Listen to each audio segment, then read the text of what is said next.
Hi guys. आज की इस क्लास में हम ज्यूरिस्प्रूडेंस का मीनिंग और डेफिनेशन देखेंगे। ये क्लास एलएलबी के सेमेस्टर एग्जाम के लिए वेरी हेल्पफुल होगा। चलिए स्टार्ट करते हैं। ज्यूरिस्प्रूडेंस वर्ड जो है ये लैटिन वर्ड के ज्यूरिस प्लस प्रूडेंसिया से मिलकर बना हुआ है। ज्यूरिस प्लस प्रूडेंसिया, जहाँ पे ज्यूरिस का मतलब होता है लॉ और प्रूडेंसिया का मतलब होता है knowledge. So we can say that jurisprudence is a knowledge of law. अलग अलग ज्यूरिस्ट ने ज्यूरिस्प्रूडेंस को बहुत सारे डेफिनेशन में डिफाइन किया है। उनको आगे देखते हैं। The jurisprudence is the study that deals with the fundamental principle of various concepts of the law, and it is guides a person to understand the deeper meaning of the law. The jurisprudence is derived from the Latin term jurisprudentia, which means knowledge of the law. Basically, jure means law and prudentia means knowledge. Thus, the meaning of the entire word signify a practical knowledge of law and its various applications. The aim of jurisprudence is to help a lawman understand the deeper meaning of the law. And jurisprudence is a crucial part of the law, which is entirely based on theory and various analyses. Jurisprudence focus on the relationship of the law with society and social science. The jurisprudence means the study of law that take place in a logical and philosophical manner.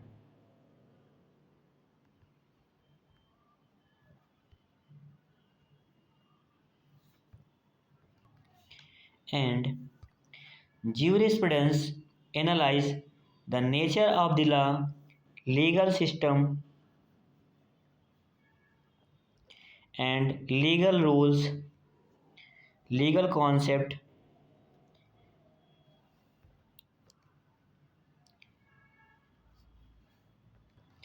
and deals institutions and creates a way to understand the social, political as well and cultural areas where law appears. कई सारे jurist ने jurist prudence के definition को अलग अलग तरह से define किया है। चलिए देखते हैं उन्हें। अल्पियन नाम के ज्यूरिस्ट ने ज्यूरिस्प्रूडेंस को डिफाइन किया है। The jurisprudence is the observation of things human and divine, the knowledge of just and unjust. Ulpian ने विधि शास्त्र को दैवीय और मानवीय चीज़ों के प्रेक्षण, उचित और अनुचित का विज्ञान कहकर परिभाषित किया है। यह परिभाषा अस्पष्ट, अनिश्चित और अपर्याप्त है। According to Cicero, the jurisprudence is the philosophical aspect of the knowledge of the law. Cicero के अनुसार विधि शास्त्र विधि के ज्ञान का दार्शनिक पक्ष है। यह परिभाषा भी आज की सामाजिक परिस्थितियां और मानव समाज की विषमताओं को देखते हुए उपयुक्त नहीं है। According to Salmond, the jurisprudence is the science of the first principle of civil law. Science of the first principle of the civil law. Salmond के अनुसार विधि शास्त्र नागरिक विधि के प्रथम सिद्धांतों का विज्ञान है। सामंड की पुस्तक के 12वें संस्करण 1966 में दी गई विधि शास्त्र की परिभाषा विधि शास्त्र उस विधा का नाम है जिसके अंतर्गत विधि के बारे में कुछ निश्चित अन्वेषण, जांच परख किया जाता है। ऐसा अन्वेषण विधि के अमूर्त, सामान्य एवं सैद्धांतिक स्वभाव के बारे में है और जिसके द्वारा यह प्रयत्न किया जाता है कि विधि एवं विधि व्यवस्था के आवश्यक सिद्धांतों का स्पष्टीकरण किया जाए।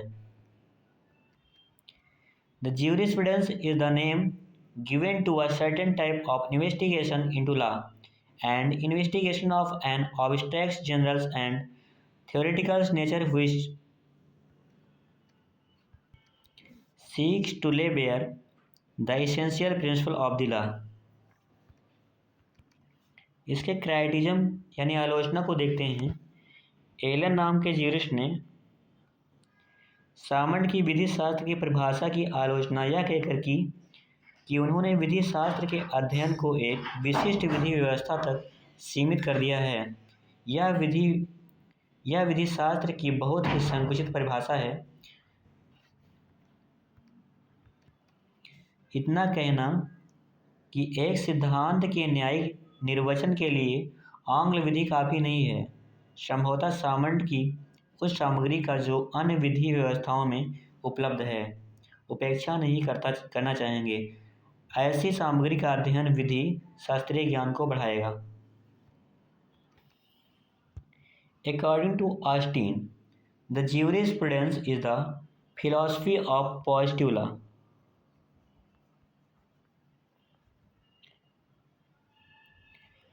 ऑस्टिन के अनुसार विधि शास्त्र अधिरचित विधि का दर्शन है। अधिरचित विधि से तात्पर्य आचरण के सामान्य नियमों, जनरल्स रूल्स ऑफ कंडक्ट से है, जिन्हें राजनैतिक रूप से श्रेष्ठ व्यक्ति द्वारा राजनैतिक रूप से व्यक्ति के लिए निरूपित किया जाता है।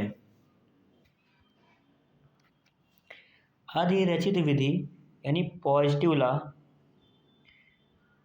की तीन विशेषताएं हैं। पहला कमांड, दूसरा शौर्य, तीसरा सैंक्शन।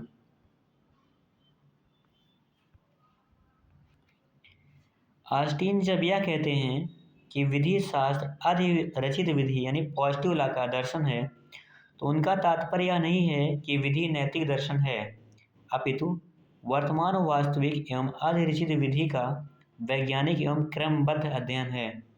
ऑस्टिन का उद्देश्य था कि वे अधिरचित विधि को उन सामाजिक नियमों जैसे प्रथा और नैतिकता से पूर्ण रूपेण अलग कर दें। उनके अनुसार विधि शास्त्र अपने कठोर अर्थों में अधिरचित विधि का सामान्य विज्ञान है। ऑस्टिन ने विधि शास्त्र यानी ज्यूरिस्प्रूडेंस का क्षेत्र एरिया विधि जैसी भी है लॉ एज इट इज के अध्ययन तक ही सीमित रखना चाहते थे और विधि का आदर्श रूप ideal form of the law विधान के विज्ञान साइंस ऑफ द लेजिस्लेशन के लिए छोड़ना चाहते थे। ऑस्टिन ने ज्यूरिस्प्रूडेंस को दो पार्टों में डिवाइड किया है, general jurisprudence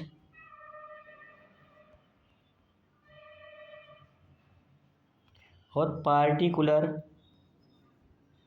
jurisprudence. General jurisprudence को हिंदी में सामान्य विधि शास्त्र कहते हैं और पार्टिकुलर ज्यूरिस्प्रूडेंस को विशिष्ट विधि शास्त्र।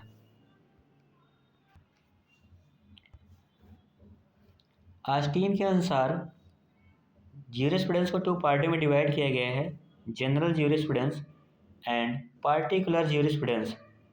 जनरल ज्यूरिस्प्रूडेंस यानी सामान्य विधि शास्त्र को देखते हैं। ऑस्टिन के अनुसार सामान्य विधि शास्त्र से तात्पर्य उन सिद्धांतों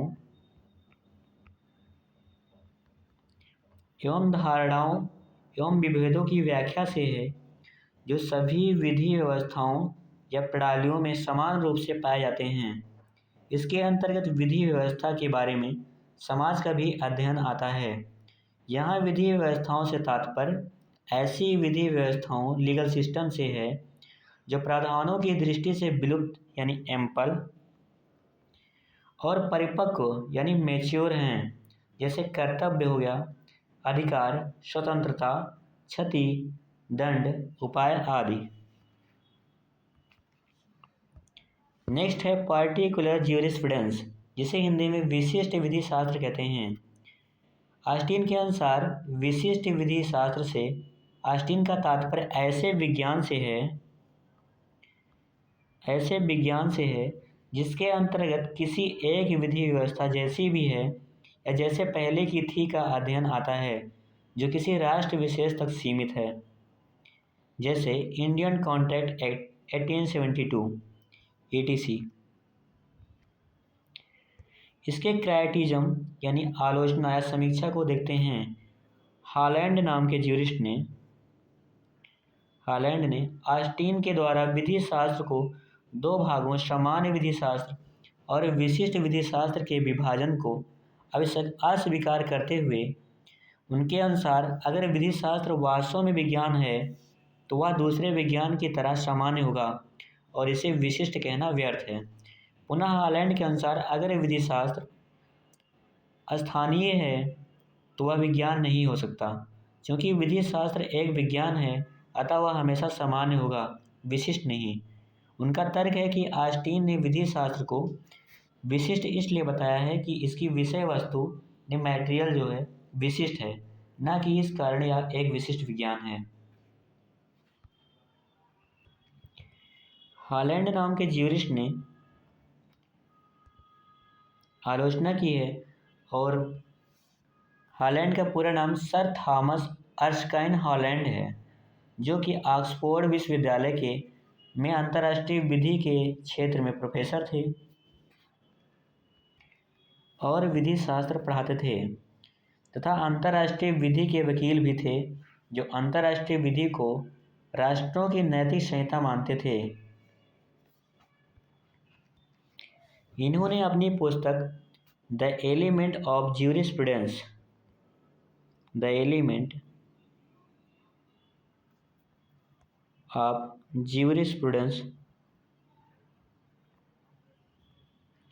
लिखी। इनकी यह पुस्तक बेंथम और ऑस्टिन के विचारों से प्रेरित थी। According to Holland, the jurisprudence is a formal science of the positive law. Holland के अनुसार विधि शास्त्र अधिरचित विधि का औपचारिक विज्ञान है।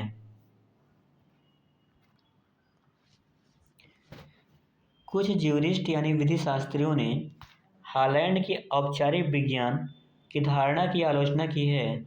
प्रोफेसर ग्रे नाम के ज्यूरिस्ट ने प्रोफेसर ग्रे कहते हैं कि विधि शास्त्र का विधि के साथ संबंध इस बात पर निर्भर नहीं करता कि विधि को किस रूप में लिखा जाता है, अपितु इस पर निर्भर करता है कि विधि को कैसे लिया जाता है। प्रोफेसर ग्रे के अनुसार हॉलैंड की परिभाषा बहुत ही संकुचित है। उनके अनुसार यह केवल औपचारिक विज्ञान ही नहीं, अपितु यह भौतिक विज्ञान भी है।